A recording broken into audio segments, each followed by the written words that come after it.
So this is a video about why Ava still has a pacifier.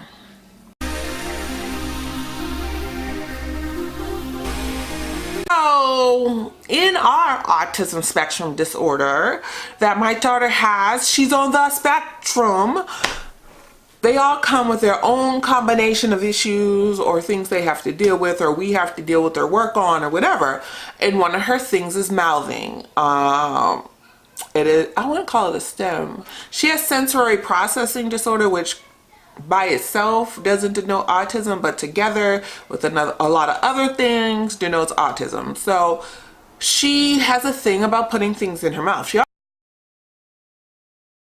also has a thing about jumping, but that's another story. She was putting everything in her mouth well beyond the age that it was acceptable, and I was concerned, and she still kind of randomly puts things in her mouth, and that can be dangerous. So we try to make sure there is nothing that can harm her around,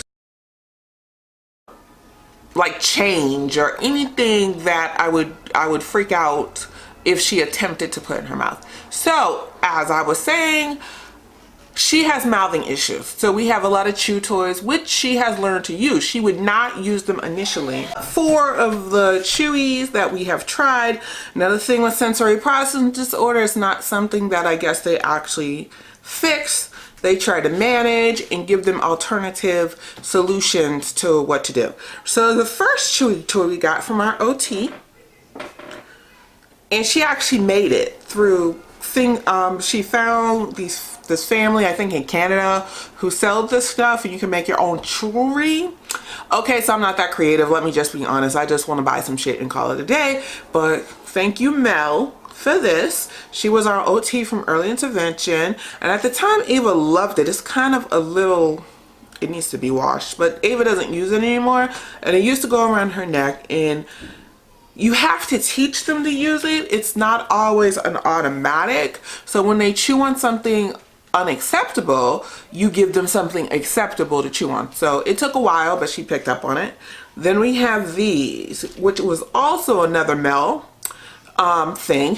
I loved our OT because she would bring us things to try and see if we liked it before I purchased it. So there's bigger versions, smaller versions. This was the version Ava liked. She doesn't use it consistently, but she still does use it if I give it to her, if she seems like she's just all over the place. So this was also, I don't know if this was a Mel or the speech therapist. Somebody gave us this, which is like a chewy tube, and I guess you can make knots in it or whatever. And Ava really loved this for a long time, but she's really not into it. So the piece de resistance is this, and we have this in multiple colors. I have taken this to the autism center, and they have them, and sometimes they send her home with this, or sometimes they just send her home with the pacifier. And you know, this goes around her neck, and usually when we're out and about in the world, she usually has it in her mouth and she's chewing on it, which I'd rather her chew on that than be chewing on anything else disgusting like the shopping cart or some random crap she finds. So presently that's how we're dealing. I was really skeptical about the pacifier because I used to be one of those judgmental bitches that would be like, oh, that child's too old to have a pacifier. So when we got the diagnosis of autism, I said I was going to try and do all things age appropriate for her because that's where I want her to be. Even if she's not there, I was going to try to do that. Well, with the pacifier, that didn't really happen.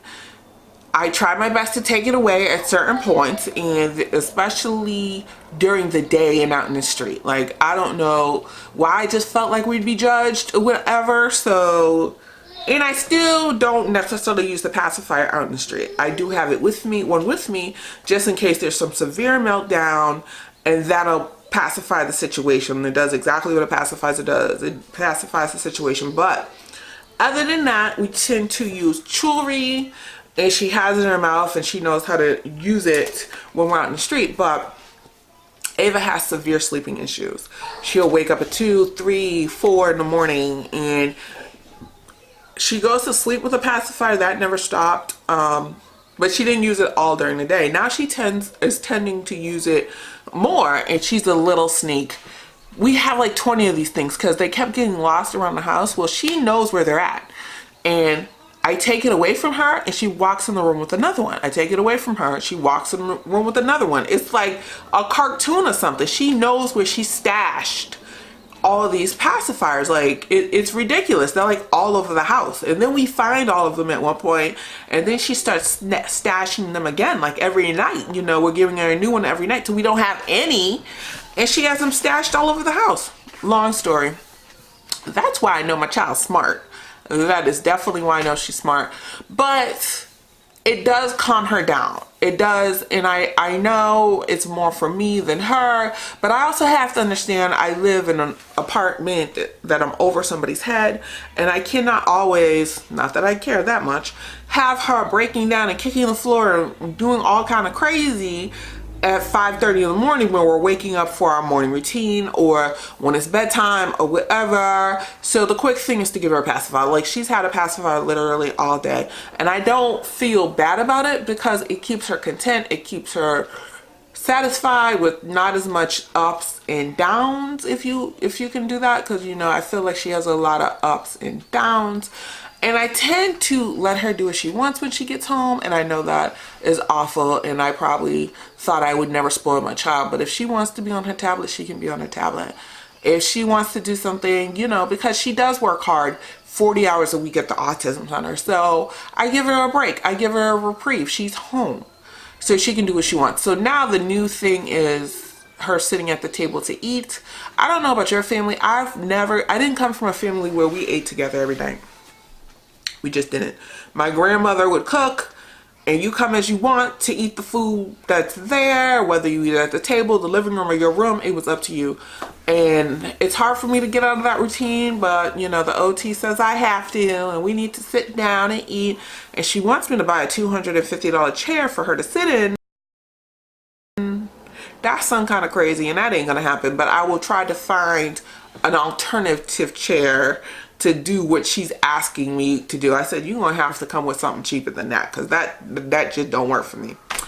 Anyways, so that is the reason we still have a pacifier, because we need it. And I feel bad that I used to judge other people who had pacifiers for older kids. Like, I didn't know their situation or what was going on in their life. Who was I to judge? But now I learned, you know, I learned that I shouldn't be judging anybody, because you never know what they're going through. But anyways, like, comment, subscribe, holla back.